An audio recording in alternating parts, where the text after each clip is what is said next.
Hello കൂട്ടുകാരെ, അപ്പോൾ നമ്മുടെ ഡോറ കുറേ നാളുകൾക്ക് ശേഷം തലയിൽ എണ്ണ ഇട്ട് തരിക കേട്ടോ. കുറേ നാളായി എനിക്കിങ്ങനെ മസാജ് ചെയ്യുന്നിട്ട്. സാധാരണ ഡോറ ഇങ്ങനെ രാത്രി കിടക്കുന്നതിന് മുൻപ് പണ്ടൊക്കെ എന്താ മറ്റേ കൈക്ക് വേനുണ്ടോ? എന്നാൽ പിന്നെ പറയാൻ തരുന്ന ചെയ്യണ്ടായിരുന്നല്ലേ. പണ്ട് ഞങ്ങൾ കിടക്കുന്നതിന് മുമ്പ് ഇതുപോലെ ഡോറ എനിക്ക് എണ്ണ ഇട്ട് തരുമായിരുന്നേ. അപ്പോൾ രാത്രി തലയിലും എണ്ണ ഇട്ട് തരും, കാലയിലും എണ്ണ ഇട്ട് തരും. വേണ്ട, വയ്യാത്ത കൊണ്ട് ചെയ്യണ്ട. അപ്പോൾ നന്നായിട്ട് രാത്രി ഞാൻ ഉറങ്ങുമായിരുന്നു പണ്ട്. ഇതുപോലെ കാൽവെള്ളയിലും തലയിലും ഇങ്ങനെ എണ്ണ ഇട്ടായിരുന്നു. നല്ല ഉറക്കം എന്ന് വെച്ചാൽ അവൾ എണ്ണ ഇട്ടുകൊണ്ടിരിക്കുമ്പം തന്നെ ഞാനിങ്ങനെ ഉറങ്ങിപ്പോയിട്ടുണ്ട് ഒരുപാട് തവണ. പക്ഷെ ഇപ്പോൾ കുറേ നാളുകൊണ്ട് അവൾക്ക് ഈ വയ്യായികയൊക്കെ വന്നതിന് ശേഷം പിന്നെ നമ്മളിങ്ങനെയൊന്നും ചെയ്യാറില്ല. പറ്റത്തില്ലായിരുന്നു മോനെ. ഇപ്പം അവിടെ നിന്ന് എഴുന്നേറ്റ് ഇവളിവിടെ വന്നിരിക്കും, ഞാനിങ്ങനെ കിടന്നൊക്കെ ഇല്ലേ ചെയ്യുന്നത്. അപ്പം ഗബ്രൂട്ടനാണെങ്കിൽ എഴുന്നേക്കും ആ സമയമാകുമ്പോൾ.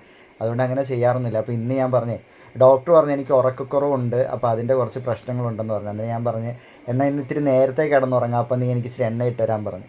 അങ്ങനെ എണ്ണ അതിൻ്റെ ഇട്ടുകൊണ്ടിരിക്കുകയാണ്. ആദ്യം ഇവിടെ ഇട്ടിട്ട് തിരിഞ്ഞ് കിടക്കും, എന്നിട്ട് തലയുടെ ബാക്കിൽ ഇടാമെന്ന് പറഞ്ഞു. അപ്പോൾ എണ്ണ ഇട്ടുകൊണ്ടിരിക്കും. ഞാൻ അറിഞ്ഞില്ല കൈക്ക് ഇത്രയും വേദന ഉള്ള കാര്യം ഞാൻ അറിഞ്ഞില്ല. അറിഞ്ഞെങ്കിൽ ഞാൻ വേണ്ടെന്ന് പറഞ്ഞേനെ. ഇപ്പോൾ അവിടെ ഒന്ന് ഗുളിയെടുത്ത് കഴിക്കുന്നതും കണ്ട് അപ്പോഴും ഞാൻ ചോദിച്ചു. അന്നേരം പറഞ്ഞ് കൈ കണ്ടോന്ന് പറഞ്ഞ് ഇങ്ങനെ കാണിച്ചു, പക്ഷേ ഇങ്ങനെയാണെന്ന് ഞാൻ അറിഞ്ഞില്ല.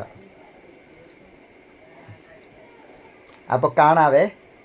നമ്മളെ സ്നേഹിക്കാൻ സത്യം പറഞ്ഞാൽ നമുക്ക് നെഗറ്റീവ് ഇടുന്നതിനേക്കാളും കൂടുതൽ നമ്മൾ ഒരുപാട് പേര് സ്നേഹിക്കുകയും സപ്പോർട്ട് ചെയ്യുകയും ചെയ്യുന്നുണ്ടെന്ന് ഇപ്പോഴാണ് മനസ്സിലായത്. നമ്മുടെ എനിക്ക് വയ്യാതായപ്പോൾ ഒരുപാട് പേര് കേട്ടോ, ഒത്തിരി പേര് വിളിക്കുകയും മെസ്സേജ് ചെയ്യുകയും ചെയ്ത് ഒരുപാട് സന്തോഷം കേട്ടോ. പറഞ്ഞു. നമ്മുടെ ഗബ്രൂട്ടിന്ന് പൊള്ളൽ പറ്റിയ സമയത്ത് നമ്മൾ നമ്പർ കൊടുത്തിട്ട് ഒരുപാട് പേര് നമ്മളെ വിളിച്ചിട്ടുണ്ടായിരുന്നു.